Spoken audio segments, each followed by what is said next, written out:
हाँ जी, सलाम, प्रणाम एंड सत श्री अकाल। मैं मोहम्मद आसिफ, आपका दोस्त एज़ अ टीचर आपका स्वागत करता हूँ द कॉमर्स शो पर। आज का जो हमारा टॉपिक है वो है credit creation bye commercial bank. अब आपको पता है कि हमारे आस-पास काफ़ी सारी बैंक्स काम करती हैं, लेकिन कभी क्या आपने सोचा कि इन कमर्शियल बैंक के पास पैसा कैसे आता है? तो चलिए आज उसी की बात करते हैं और ये अपने पैसे को कैसे मल्टीप्लाई करते जाते हैं। तो सबसे पहले हम समझ लेते हैं कि कमर्शियल बैंक किसे कहते हैं। A commercial bank is a financial institution that performs two basic function. मतलब एक कमर्शियल बैंक एक ऐसी बैंक है, एक ऐसा इंस्टीट्यूट है, फाइनेंशियल इंस्टीट्यूट है जो मेनली दो काम करता है। पहला है एक्सेप्टिंग डिपॉजिट्स, मतलब हमारे पास बीइंग इंडिविजुअल पब्लिक या कोई कंपनी जो अपना पैसा बैंक में जाकर जमा करता है और बैंक उसे एक्सेप्ट करता है, उसी को हम कहते हैं एक्सेप्टिंग डिपॉजिट्स। और दूसरी चीज है लेंडिंग मनी। अब जाहिर सी बात है, बैंक के खर्चे हैं, बैंक अपने पास पैसा इकट्ठा कर कर रखेगी तो नहीं, वो पैसा दूसरों को देगी। लैंड करने का मतलब देना और पैसा देना। एक तो यहाँ पर वो जो पैसा दूसरों को देगी तो उनसे वो चार्ज करती है इंटरेस्ट। क्या चार्ज करती है? इंटरेस्ट।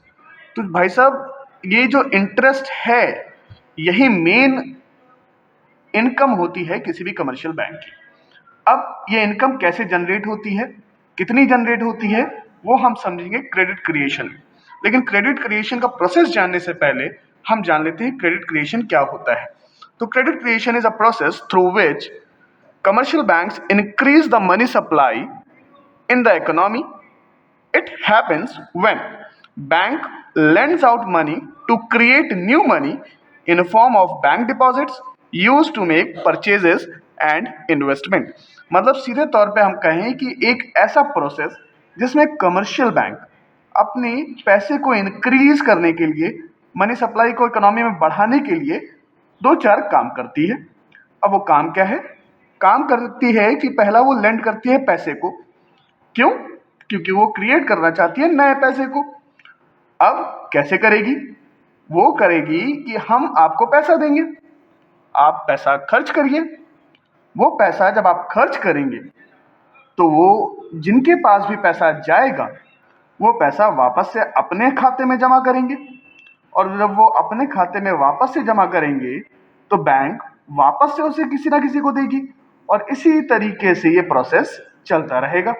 खैर, अब आ जाते हैं प्रोसेस पे। प्रोसेस जानने से पहले एक बार वापस से हम देख लेते हैं क्रेडिट क्रिएशन किसे कहते हैं। थोड़ा पॉइंट वाइज लिखेंगे ताकि आपको भी आसानी रहे और एग्जामिनर को भी आराम से वो चेक करता रहे, नहीं तो एग्जामिनर भी परेशान होकर बोलेगा भाई साहब क्या लिख दिया। खैर, तो सबसे पहले हम कहते हैं credit creation is a process by which commercial bank expand the money supply in the economy. Commercial bank economy में पैसे बढ़ाने के लिए जो पैसे का इस्तेमाल करते हैं। कैसे? By lending out portion of their deposits, मतलब बैंक के पास जो पैसा जमा होकर रखा है, जो पब्लिक ने जमा किया है या कंपनी ने जमा किया है या किसी इंस्टीट्यूट ने जमा किया है, उस पैसे के कुछ हिस्से को हम क्या करेंगे? लेंड करेंगे। किसको? पब्लिक को या बोरोवर्स को, जिसको भी उस पैसे की जरूरत है। अब हमें ये याद रखने की जरूरत है कि यहाँ पर जब हम पैसे को लेंड कर रहे हैं तो हमने एक शब्द का इस्तेमाल किया है, पोर्शन। पोर्शन इसलिए इस्तेमाल किया है क्योंकि यहाँ पर बैंक को कुछ ना कुछ फ्रैक्शन अपने डिपॉजिट्स का अपने पास रखना होता है। अगर वो डिपॉजिट्स ना रखें तो आरबीआई उन पे हंटर चलाएगी। खैर, अब उस पोर्शन को सेव करने के बाद हमारा कमर्शियल बैंक का जो काम होता है वो होता है कि बचे हुए पोर्शन को वो बोरोवर्स को दे दे और उनसे चार्ज करे इंटरेस्ट। क्योंकि अभी थोड़ी देर पहले मैंने बताया कि बैंक की जो मेन इनकम होती है वो इंटरेस्ट से होती है। खैर, अब जब बैंक कमर्शियल बैंक्स इशू कर रही होंगी लोन्स पब्लिक को, बोरोवर्स को, तो वहां पर एक और बात ध्यान रखनी है कि उन्हें एक फ्रैक्शन ऑफ देयर डिपॉजिट रखना पड़ेगा एज रिजर्व, और इस रिजर्व को हम नाम देते हैं लिक्विडिटी रिजर्व्स, लिक्विडिटी रिजर्व, और इस रेशियो को कहते हैं लिक्विडिटी रिजर्व रेशियो। अब ये बहुत मेन और इंपॉर्टेंट फैक्टर है किसी भी क्रेडिट क्रिएशन के काम में। हाँ जी, तो शुरू करते हैं process of credit creation bye commercial bank. तो सबसे पहले क्या होगा? सबसे पहले होगा इनिशियल डिपॉजिट, मतलब जहां पर एक इंडिविजुअल अपने पैसे को जमा करता है बैंक के खाते में। मतलब आपके पास पैसा है, पैसा जेब में रखने से कोई फायदा नहीं, या तो खर्च हो जाएगा या तो उस पर कोई भी किसी भी तरीके का इंटरेस्ट नहीं मिलेगा। तो हमें लगता है कि हम उसको बैंक में ही डिपॉजिट कर दें और उस पर हमें कम से कम थोड़ी सी इनकम ही हो जाए। तो हम जाएंगे कहाँ? बैंक में। बैंक में जमा करेंगे अपना पैसा, और उस पैसे को जब हम बैंक में जमा करते हैं तो उसको हम इनिशियल डिपॉजिट के नाम से जानते हैं। अब जब बैंक के पास वो डिपॉजिट हो गया तो अब बैंक का दूसरा काम है कि अपने रिजर्व को अलग करे। और मैं किस रिजर्व की बात कर रहा हूँ? मैं बात कर रहा हूँ मैंडेटरी रिजर्व, जो कि बैंक को कुछ हिस्सा अपने टोटल डिपॉजिट्स का आरबीआई के पास एज वेल एज अपने पास भी रखना पड़ता है। और जो हिस्सा आरबीआई के पास रखते हैं उसे कहते हैं सीआरआर, और जो हिस्सा अपने पास रखते हैं उसे कहते हैं एसएलआर। अच्छा, जब मैं बात करता हूँ कि बैंक आरबीआई के पास क्या रखता है, आरबीआई के पास रखने वाला जो हिस्सा है उसे कहते हैं कैश रिजर्व रेशियो, और जो बैंक कमर्शियल बैंक अपने पास रखता है उसे कहते हैं स्टैट्यूटरी लिक्विडिटी रेशियो। अच्छा, इस पूरे दोनों को कंबाइन कर दें तो हम इसको एलआरआर के नाम से जानते हैं, that is liquidity reserve ratio, a ratio that is to be maintained with RBI और विद कमर्शियल बैंक बोथ।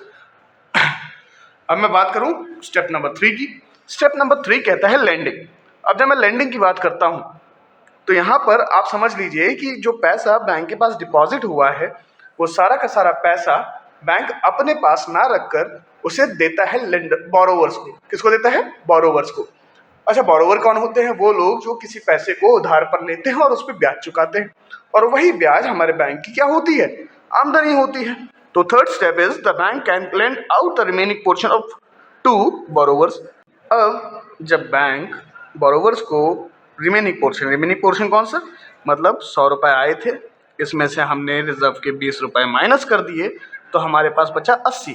मतलब बैंक अब 80 रुपये बोरोवर्स को दे सकता है। ठीक है, किसको?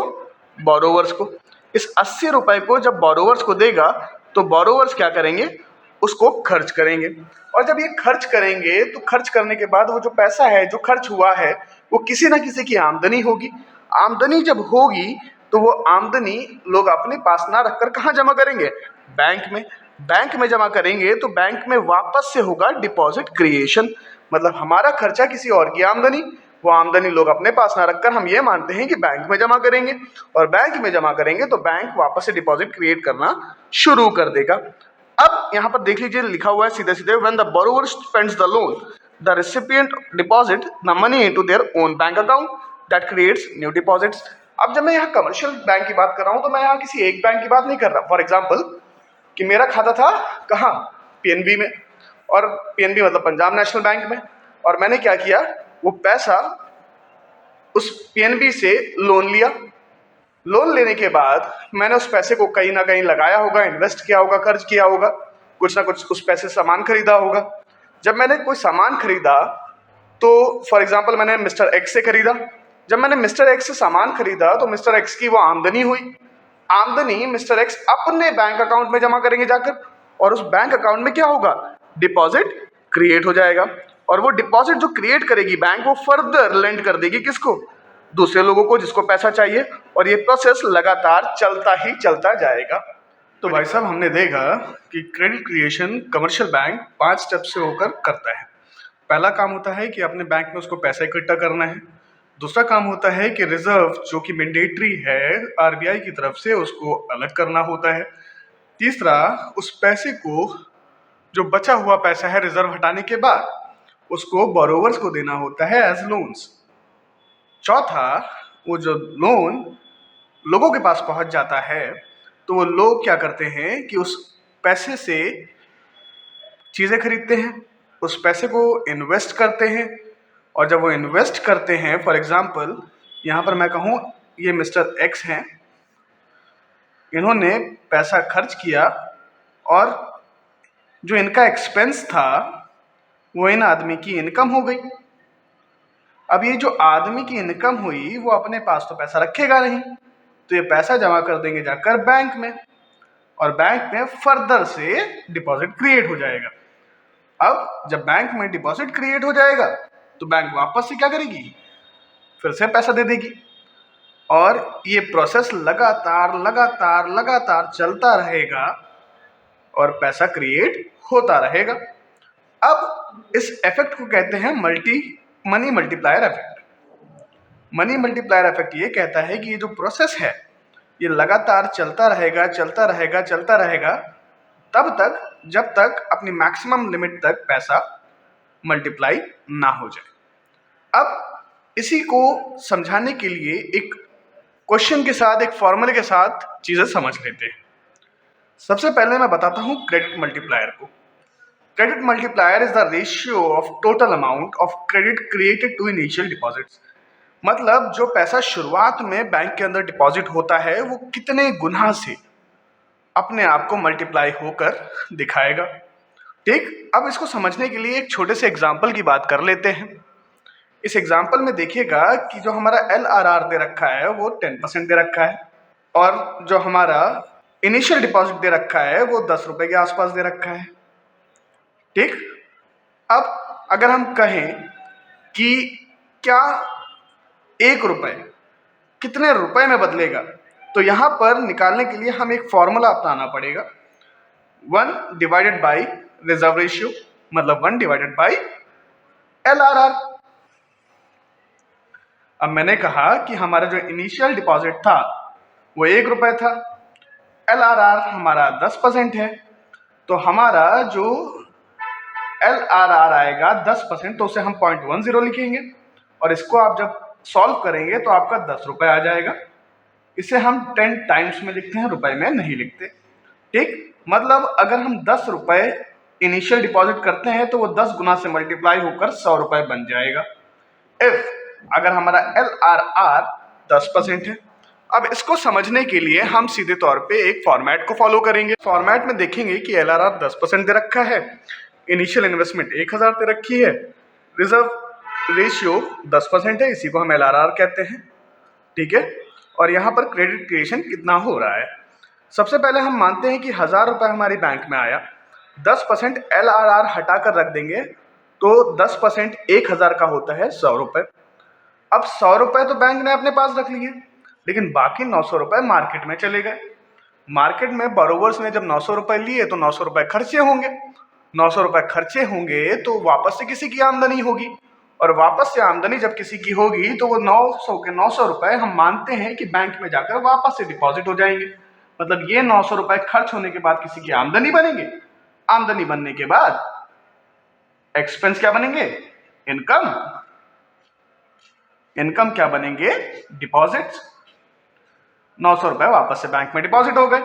अब 900 रुपए का 10% मतलब रिजर्व हटा दिया, हमारे पास 810 रुपए बचे।